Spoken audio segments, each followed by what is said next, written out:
And welcome to the Prescribing Prosperity Podcast with your hosts, John and Alex Soutsos. Guys, I am incredibly excited about today's episode for two reasons, actually, maybe three. One, I love sports. Two, I love leadership and what goes into making teams. And three, just as a naked upfront admission, I am a subscriber to The Athletic, so I'm really happy that your guest is from The Athletic. And with no further ado, Alex, I'm going to hand this ball off to you. Sounds good, Bill. Thank you very much. And yes, today we are pleased to be joined by the head of creative development at The Athletic, Mr. Craig Custance. Craig, thank you very much for joining us today. My pleasure, Alex. Thanks for having me. It is our pleasure. We're the ones who are, I've been looking forward to this conversation for weeks. I got your book and I couldn't put it down. And so as soon as I finished reading it, I said, we got to get him on. I got to ask him about this. So why don't we start with you just giving us a little bit of background about yourself and how you became the head of creative development at The Athletic. Yeah. Oh, wow. Okay. I would say the short version was I'd been working in journalism for 15 years, and mostly on the writing side. And I was a national hockey writer at ESPN, and really my dream job. Like I loved it, like going to the biggest games in the world, literally world championships in Sweden and Denmark and, Olympics. But I got contacted by this startup called The Athletic, which at the time nobody knew. This was 2017. When I, started talking to mentors or whatever for advice, they thought I was talking about The Atlantic, which is a magazine, more of a literary magazine, and got the opportunity to manage it. The pitch to me was they were going city to city and they needed people to write and run the operation and build a team from scratch. And I, talked to my wife, Cassie, and was like, when in my career am I ever going to get the opportunity to hire writers and, bring in the best people possible and build a team and also create something from scratch in the media space? And so I left ESPN, took a leap. It was, it was scary, but I'm so glad I did. And here we are 8 years later, owned by the New York Times. And as I kind of grew at The Athletic, got more management responsibilities and started getting larger teams under me, and eventually had to stop writing because it was a lot of managing. And so now, the head of creative development, that's all of our audio and video and books and newsletters and a lot of fun stuff. It's a fun world to operate. Yeah, it's phenomenal. I love The Athletic. I maybe I shouldn't be admitting this on a recorded podcast, but the first thing I do every morning is I open up TSN, I open up The Athletic, and I do a quick recap of everything that's happened. I bookmark a couple articles to read throughout the day that I'm interested in, and kind of chip away at it. So it's the highlight, one of the highlights of my day. So what inspired you to undertake the journey of writing the book about the process of building winning teams? Yeah, so I would say it was two things. Like, just as a sports fan, I've always been fascinated by roster construction and team building. Like I was always more interested in like the trades and what went in the trades and actually watching the games. And I would say even as a reporter, like I loved getting into that world and bugging GMs and trying to figure out what they were trying to do. So that Same whole here. There's something about it, the trade boards and trade deadline and free agency and the frenzy, like that to me was as much fun as covering a Stanley Cup. How much influence on your interest was Bob McCallum's Sports Line, which I think basically started the active business of sports perspective in the Toronto market? I think for me, so I'm based in Detroit, and so we would get the feed for Hockey Night in Canada and like the hot stove. I would watch the hot stove segment. That to me was, and you were getting whatever was happening in the world of hockey and behind the scenes and watching people like Eric Duhatschek or whoever was on who just retired, who was just an amazing guy to work with for years. I think that was probably it for me. And it was the same way for all sports. Like, I'm a fan of everything. And so I don't know, there's just something about that space and the decisions. Maybe part of it is just like, fantasy sports. Like you sit there, I think people think they can be a GM. And so like getting into the book, I think I was like, all right, especially in hockey, there seems to be this perception that that almost anybody could do it, and that, there's this old guard, and they don't know what they're doing sometimes, and there's, I think fans didn't have a clear understanding. I don't think I did, and so I just wanted to dig in and learn and spend some time with people making the decisions, and then kind of tying it all together with my journey at The Athletic was I was getting into management, and it was really hard. I found it challenging you have large teams under you, and how do you build a team, and how do you motivate 100 people that you can't deal with one-on-one? And so selfishly, I was like, okay, I have access to some of these people that have done this at the highest level. Maybe I can tap into that. And it just became this really fun process. Absolutely. And, it's funny that you mentioned how much interest and intrigue there is in the behind the scenes aspect of it. I think there's a huge market for it. And as The Athletic has clearly demonstrated, and, one of your interviewees, Mr. Lou Lamoriello, would highly disagree with that, as I think to a certain extent would Gary Bettman. But I'm surprised and happy that Lou agreed to participate in the book, because he was a phenomenal person to learn about, to get a little bit more behind the scenes, as much behind the scenes as I think anyone's ever going to get about him without knowing him personally. And so I think that was phenomenal that you got to dig into it with him. What was the biggest takeaway from speaking with all these world-class executives?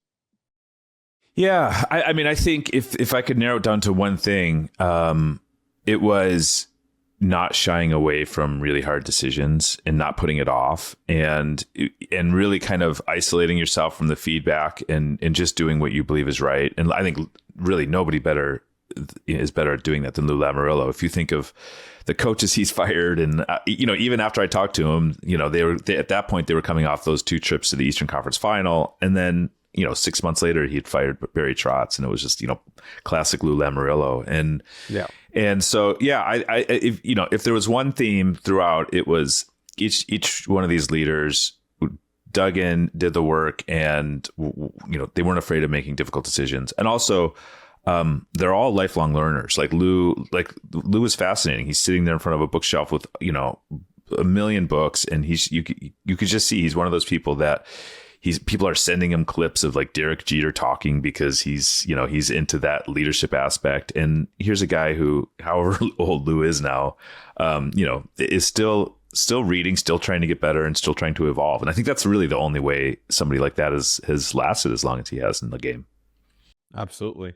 It's funny, you look at the Devils from the 90s and early 2000s. That was as successful a franchise as you could argue there was in the NHL. Them and the Detroit Red Wings, and maybe the Colorado Avalanche. And yet you look at them and you say, okay, so they won 3 cups in the span of, 8 years, from 95 to 2003, and they had 3 different coaches during that time, and a bunch of coaches in between. So, like you said, not afraid to make the tough decisions. If he felt the team needed a change, he was willing to make that change, in personal relationships be damned, so to speak. I mean, really, I wrote about Slava Fetisov, and just how, I talked to Slava, out of Russia, and talked to Lou about him. And that was an amazing story, by the way. Very intriguing. I mean, it's wild, the stuff that he went through to bring him over. And then to trade him, whatever, sure, to literally put his life on the line. And, Slava talking about he could have disappeared while he was over there because he went in without a visa, and to put your life on the line. And then, in classic Lou fashion, brings him back as a coach, and, has success, and then he fires him. And it's just it's not a great way to make friends, but, here's what, what I would say about when you talk to Slava Fetisov now, years later, he's like, I didn't always agree with Lou, but this is a guy, he usually was right. And I think what Lou would say, and he did say when we would talk about this, is generally people in the organization know what needs to be done. And so when you don't do it, they know when the coaches kind of hit the expiration date. And when you don't do it and you don't make those difficult decisions, you're still making a decision. You're making a decision not to do it. And they're sitting there wondering why leadership isn't doing what needs to be done to win. And so that's really what motivates him. Craig, how similar is Lou Lamoriello to Scotty Bowman? Yeah, that's a good question. I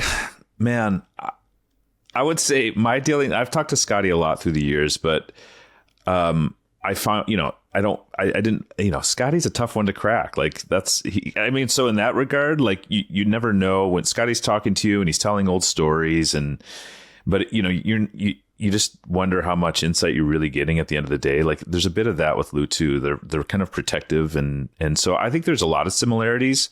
I think there's similarities and there's players that left New Jersey or I'm sure the island and who don't love Lou and don't agree with the way he does things. And that was, I'm in Detroit where Red Wings players would complain about Scotty Bowman and same with Mike Babcock. Like it's like people don't always agree with these people that manage that way. And sometimes it's frankly not right in the decisions they make. And we've seen that in hockey and through the years. And so I think there are similarities. I think I just, I don't know Scotty well enough to draw that line. You know what I mean? Like, I think just my own personal anecdotes from what I've read and what I've heard, Lou is better at building personal relationships with players. I think the players that he did connect with, he connected on a very personal level. Whereas you mentioned Scotty had a very cold attitude towards a lot of his players. Yeah, I heard Aaron Ward say that if he saw you on the other side of the street or saw you like walking down the sidewalk, he crossed to the other side of the street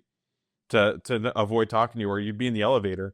And he'd turn around and face the other way just to not talk to you. And he'd say, what the heck? I'm on your team. I'm not the enemy. Why are you treating me like this? But, Scotty had his methods. I would say that's a huge difference. And that came up a lot with Lou because I don't think like the general public, I certainly didn't know how much loyalty that people had towards him, especially people that left the organization. Like, I talked to Scott Gomez and who was great. And Scott was like, hey, like nobody was in his office like fighting with Lou more than I was. Like he would bring me in over stuff all the time. And, we went to arbitration twice, which, if you read those stories about arbitration, you just get trashed as a player. It's terrible to go through. You end up, generally you leave the organization within 1 or 2 years. And, it was true with Scott. And he's like, but then the things that Lou does to, as a person to kind of connect with you and like I talked to people that were still getting, flowers and cards to their family from Lou years out, like they hadn't spoken to him in years and they were still hearing from him. And, I asked him, like, are you doing that just to, for selfish purpose? Are you doing it just to connect and build an organization? And he's like, no, you do things because you feel they're the right thing to do. And so I think that's Alex, that's a great point. It's a completely different approach. Yeah. Before I get to my next question, I just had a quick, story from Scott Gomez. I remember when he was in the 03 team, I think he was a rookie. If he wasn't a rookie, he was in his second year when they won the cup, or maybe that was the 2000 Stanley Cup. Anyways, one of the is either the second or third Stanley Cup. Anyway, the point is, Lou had a very strict no jewelry policy. And so Scott Gomez said, okay, that's fine, because he used to see him wear this big, thick chain. He used to make him take it off all the time. So Scott Gomez went out and bought this really big, thick gold chain and had the jeweler actually weld it to him. So there was no clasp on it. And he went into Lou's office. He said, what do you think about that, Lou? And Lou buzzed in his assistant. He said, go get the wire cutters. That's amazing. That's a great story. He was not having any of it. Even after winning a Stanley Cup, he could care less about what Scott Gomez's personal fashion choices were. No, Scott Gomez, I mean, he had a million stories. He there was one point he came in as a prospect and walks into this Lou's office and he said he spotted like the Devils draft board or whatever for that year, for his draft year. And, everyone's just being like super respectful to Lou and thank you for having us. It was, the top picks always do this every year. They go to the Stanley Cup final or whatever and they meet the management. And he said, I said to Lou, hey, I'm way too low on your draft board. Like that was all he said. He's like, move me up. And so they ended up picking him. So clearly, like whatever Scott had, whatever that relationship with Lou, it was special. And like he said, like for this book, he said, if I ever got in trouble, like if I was ever in a pinch and whatever it would be in life, I would call Lou before my parents. He's like, that's the he's a guy that gets you out of things. And, like that really is like that truly is. So Craig, why do so many teams get it wrong? What are some of the crucial factors that prevent them from succeeding? I'll give you a bit of context here. I look at some teams that have been perpetually kind of stuck in a rebuild. So teams like the Buffalo Sabres, where, the Ottawa Senators right now are another team that's kind of going through Yeah. it. It seems to be very difficult to pull yourself out sometimes when you get into that cycle of losing. So why do you think so many teams get it wrong? Yeah, that's a good question. I think a couple of things. I think a lot of times it's ownership. So I know Ottawa's in a better place now, but that was clearly, if there's a team over a number of years and you see GMs change and coaches change and the ownership is the same, and it's pretty easy to trace that up. I'm a Detroit Lions fan, and it wasn't until there was kind of a regime change at the ownership level with the Ford family that they seemed to figure things out. So I would say oftentimes that's a place to look. I think there's a couple other things. Like I think that the NHL, the way in the cap system, it's really hard to consistently win, and so you need a lot of breaks like that. In the Washington Capitals chapter in the book, like I talk to them, you study their success, they win a Stanley Cup. It looks like everybody knows what they're doing, but they were literally a bounce away from losing in the first round that year. And so I think there's probably more luck involved, whether that luck is a ping pong ball that doesn't land your way or does when you get a Connor Bedard or whatever, or a puck hitting a post in Columbus, instead of going in when you probably should have been eliminated from the playoffs. So, oftentimes it's ownership. It's oftentimes, I think there's luck involved. I'm sitting in Detroit now where the Red Wings are in, year 9 or whatever of this rebuild. And, this is an organization run by Steve Yzerman, who I think, people really thought was going to fix things in Detroit, did really well in Tampa. But, you look at their lack of luck in the lottery. They never got the high end talent. So I just think there's a lot of different factors when you sit there and go, why isn't a team getting it right? Craig, do you have any views on salary cap, the pre-salary cap world? Same question.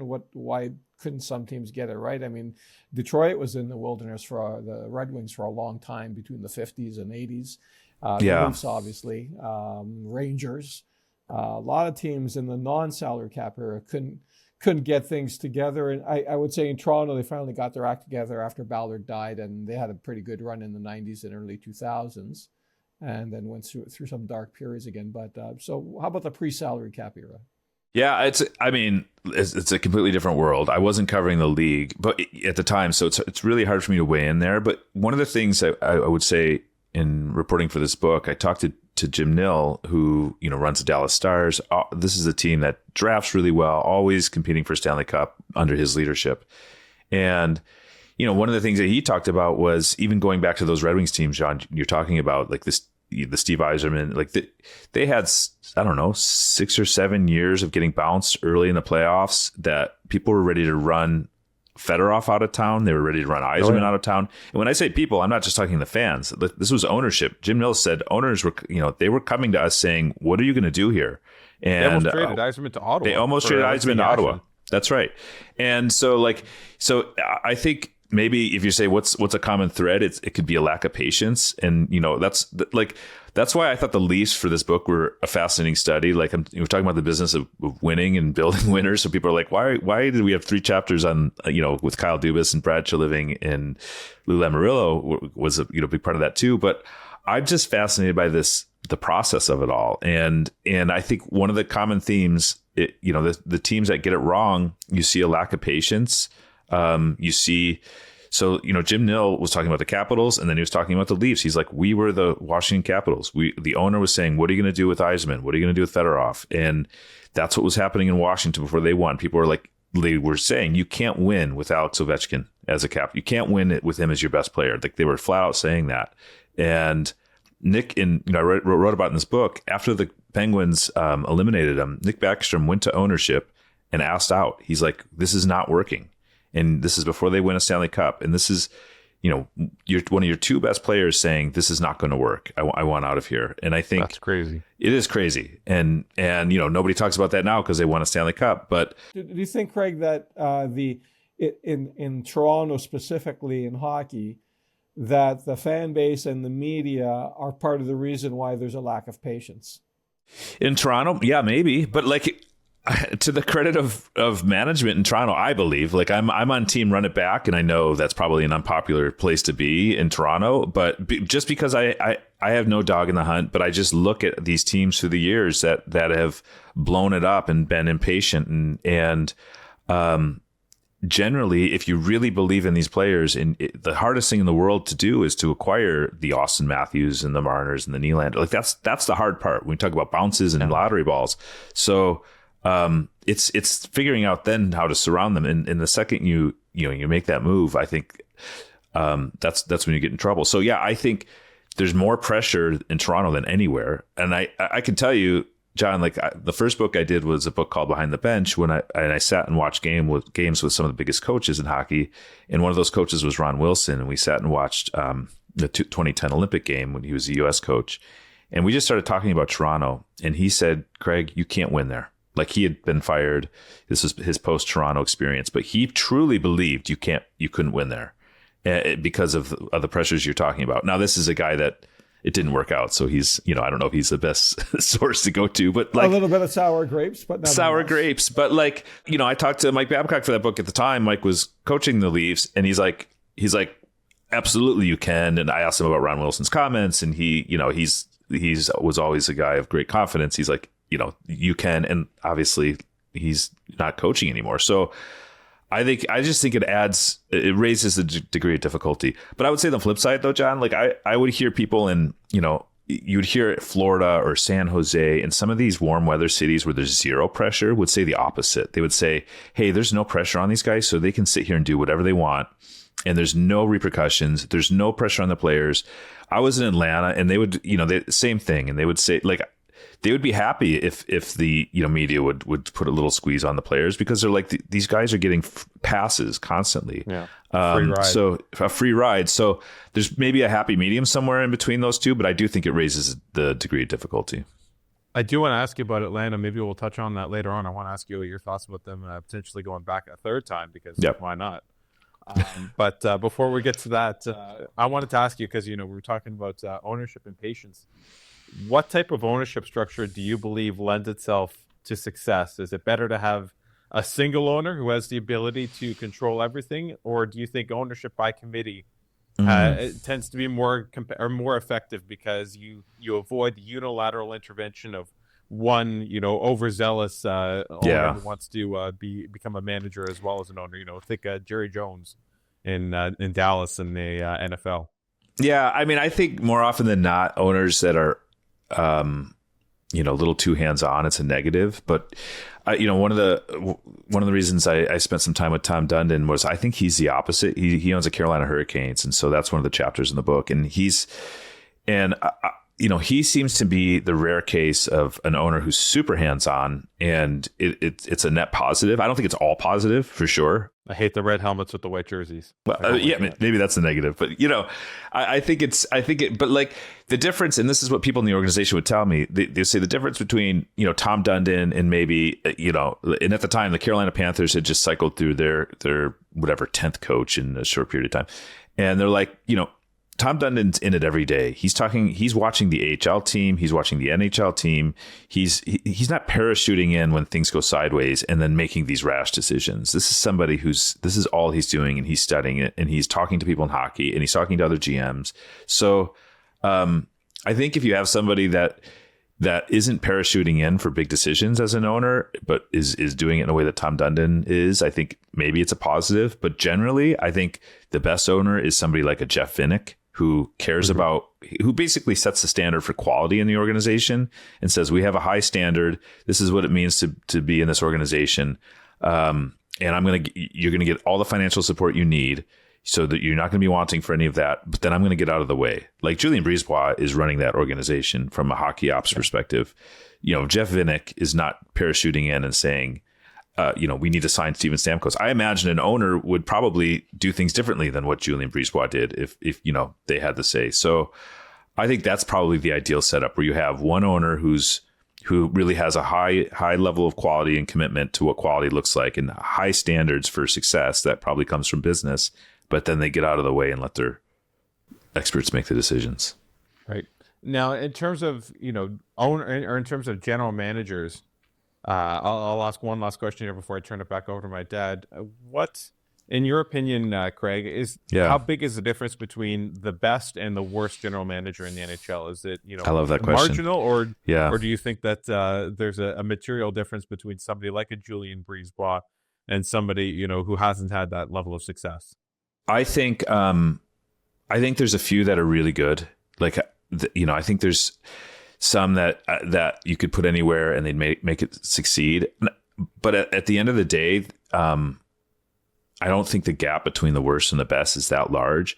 In fact, Tom Dundon was fascinating on this. I don't even know if I included it in the book, but his stance basically was, I don't think a GM can make that big a difference on your team. He's like, it's the players, it's investing in the players. He's a stats guy, yeah? He's a stats guy.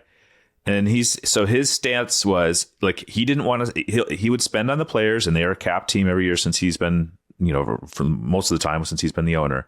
But, when he was replacing Ron Francis, he didn't want to spend, more than $500,000 a year or whatever. He was not going to invest in a GM because his stance was, I don't believe the GM makes a big enough difference. And because there's so few of these teams and so few of these GMs, so you're going to get, for the most part, capable people, right? And so I don't think there's a huge difference, but so that that's why there's so I think the best ones focus on the smallest incremental improvements, and that ends up being the difference. So if you're saying it's a slim margin, and I'm going to sit here and focus on shaving $100,000 off of the cap so I can make a difference, and I'm constantly making these small incremental improvements, the GMs that have that focus of detail and are able to do that, I think those are the ones that make the difference. But I don't think it's a huge gap. I found the chapter on Tom Dundon the most fascinating because this guy seems he's so much different than everyone else. I remember when I was in high school, there was a kid in class who would incessantly ask questions, and everyone just wanted to pound him. Stop asking questions. I can't imagine having your employer grill you continuously while you're trying to work. Did you get a feel from his employees what it was like to work for this guy? Yeah, I talked to current staff and former staff, and I think former staffers would say it was not a great way in which to operate. I could not work for him. And I think I think if I'm a Carolina Hurricanes fan, I'm happy he's the owner of the team I'm rooting for, because he's committed to winning, and I think he's a really smart guy that's going, you talk about incremental improvements or finding an edge, he's going to do that. But if you want if you want to be valued, I think there's if you're the GM and he believes you're replaceable, that's a hard way in which to work. That's challenging. You don't feel valued, and also he's relentless. So he's gonna talk to somebody around the league, and then he's gonna text. He's relentless, and so you're getting these calls. I don't want to get a call from my boss at 6 a.m. and at midnight, and with 15 calls in between. At some point, you'd want to just say, "Hey, I got this," but that's not how he operates. And it's not just with his direct reports. I think he's talking to everybody, and so it's a different way of managing. It's been, you can't argue with the result. This is a team that's been competitive. They didn't make the playoffs for whatever it was, a decade before he took over the team. Mm-hmm. And now this is a team that is in the mix every single year. So what happened to Nick Kormanos after he sold the team? Peter Kormanos. Sorry. Yeah. Yeah. Pete's enjoying the good life somewhere, in Michigan or wherever he is. So I tried to talk to Pete, and we just couldn't get it because I have the Jim Rutherford chapter, and I think there's a lot to learn from. I found Pete Kormanos' story fascinating because he was a guy who showed up on the hockey scene and was like, I'm going to buy a junior team, and then I'm going to buy an NHL team, and then I'm going to win a Stanley Cup. And nobody even knew who this guy was. Yeah. And then he went out and did it in a 15-year span or whatever. That's just that kind of that businessman mentality that he had. But I don't know what he's doing now. So he's basically cashed in his chips and he's sipping pina coladas. Well, that's what I'd be doing. I don't know. I don't blame him. So getting back here to our local team at the rink. What are your insights on on getting local Toronto boys to come back and play in Toronto, and putting aside the money, saying, well, guys, to make the team great, I'm willing to, in my limited career span, I'm willing to take less money. How many people are prepared to do that in the NHL world? How many hockey players? Yeah, not a lot. Like, I feel like we would have seen this happen. Here's what I'll say, John. Like, I talked to, I don't even know, 100 plus people for this book. And there was like that as a strategy to build a winning team was never mentioned once. There was never like, hey, you want to build a winning team in the NHL, you better get people that are from your town, that care about your organization, and will take less money. Like it was never even a, like that's not a path to success. And I think that's just more, when you talk about kind of noise in the media and the fan base, that tends to just be that kind of, hey, we're going to connect the dots, and Steven Stamkos grew up here and this player grew up there. And, right. And, every once in a while you end up with John Tavares in his pajamas. But I think for the most part, as a strategy to build a winning team, it's more of a distraction than anything, to be honest. On the subject of John Tavares, I know you discussed it with Kyle Dubas. And what's your view on that signing? Were the contract terms inappropriate for the Leafs in hindsight?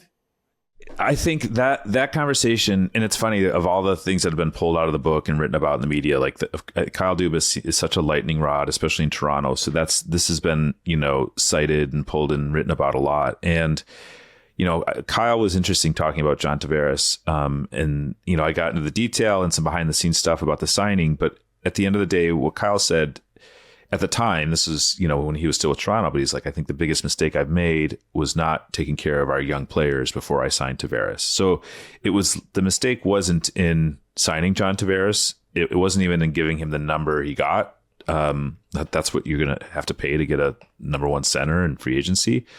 But he said, essentially, I wish, he had some kind of preliminary talks with the Matthews and the Nylanders, but like, he's like, if I could have done it all over again, I would have gotten that, solidified those deals so that when you sign John Tavares, it doesn't raise the asking price. And he believed that it created a new ceiling now within the organization, even though it was, we're talking apples and oranges, which UFA versus RFAs. But so I think in that respect, it was, I don't want to say damaging, but it made things harder for him, for sure.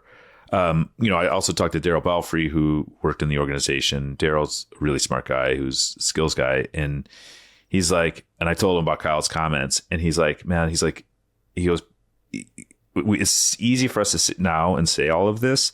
He's like, but what more than anything, what did it was the cap freezing because of the pandemic. He's like, nobody would be talking about those contracts. Nobody would be talking about the Tavares number if the cap hadn't been frozen. He's like, so you want your GM to predict a global pandemic and the freezing of a cap.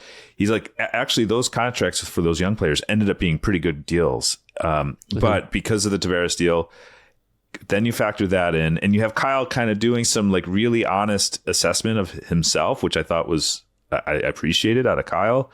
But like Daryl was like, it wasn't a mistake. It just got compounded by the fact that the cap froze for a number of years. I'm going to ask you shortly about another Toronto player, but I want to then get back to the whole salary cap era. So Nazem Kadri, personally, one of my favorites. Did Kyle ever discuss that with you? Did he regret making that move? Yeah, no, I wish I had thought of that. Like, it was a pretty natural conversation. We met in a bookstore and we kind of walked up and down the aisles, and he shared some insight into some books. I could smell that mustiness you were you know what I'm talking about? Like, it was, I hope I didn't offend that poor little bookstore in like Northern Michigan. No, not at all. I That's bet what bookstores smell like. That's right. No, I bet they thrive on that comment. Oh, I hope so. Cause I meant it in the most admirable way. But, and so we got into what I was really interested in. They had just lost to Montreal in the bubble when I'd sat down with Kyle. And so I'm always just like, okay, what do you do next as a leader? Like, what is your process? So we spent a lot of time talking about, the exit interviews, this is at the time they had some veterans like Joe Thornton and Nick Foligno to kind of get some interesting thoughts. He shared some really interesting thoughts on Austin and like, Austin Matthews isn't the most expressive person. He's a pretty chill dude, and like he's like it was as animated as I'd ever seen Austin in a setting in those exit interviews. And so, our era, we really focused on kind of that process and then, who he leaned on in that decision making. I wish I had asked about Kadri because it's, I think maybe one he'd want back, but like, it wasn't one that came up.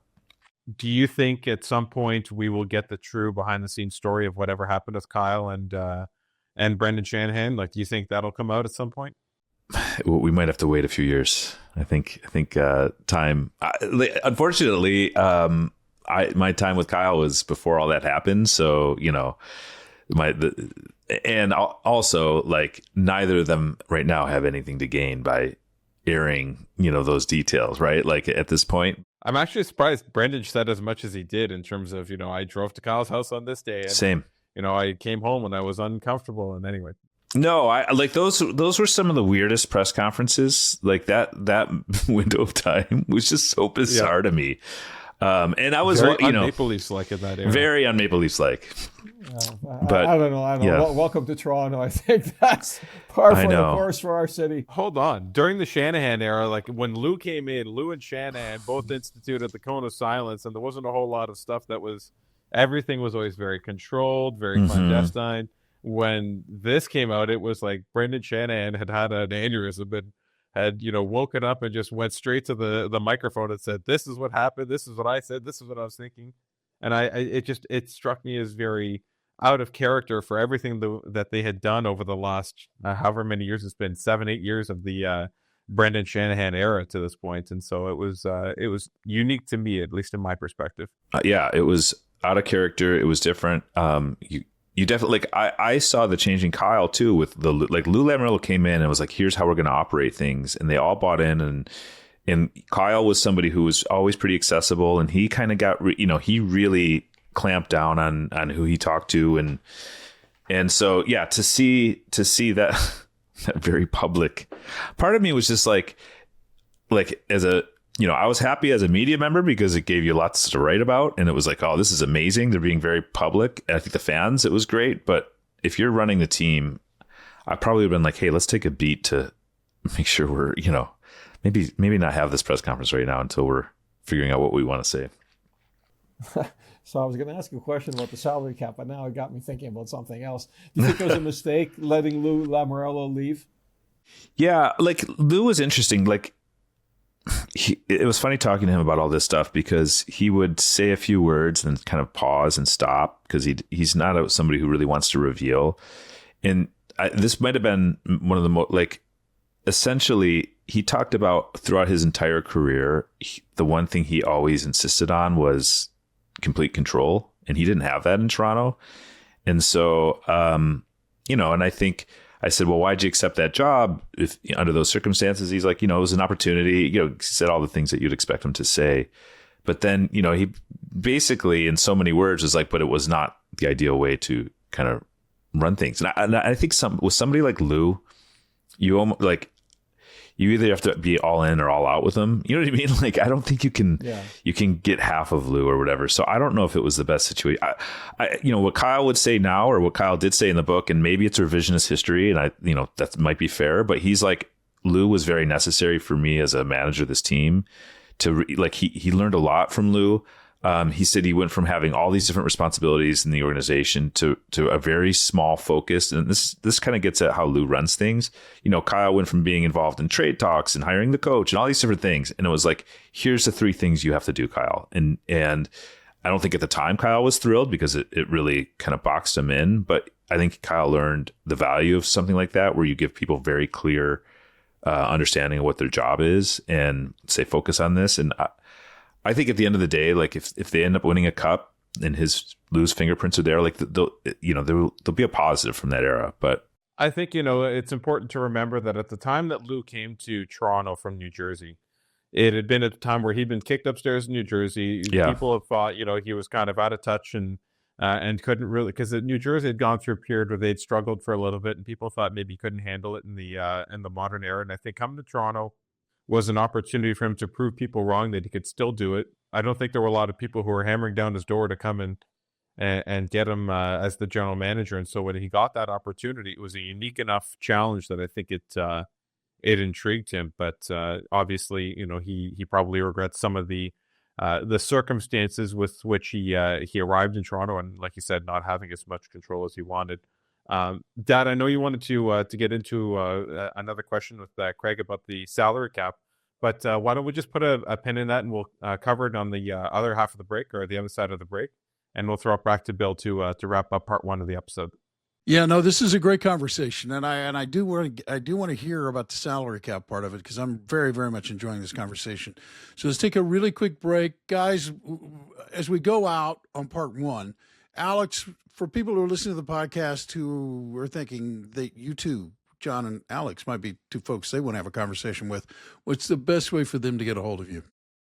Best ways to send us an email at info@medwealth.ca. That's info@med-wealth.ca. Beautiful. Stay tuned for part two, because we will be back for that. And the best way to make sure you don't miss that part two is to become a subscriber if you're not one already.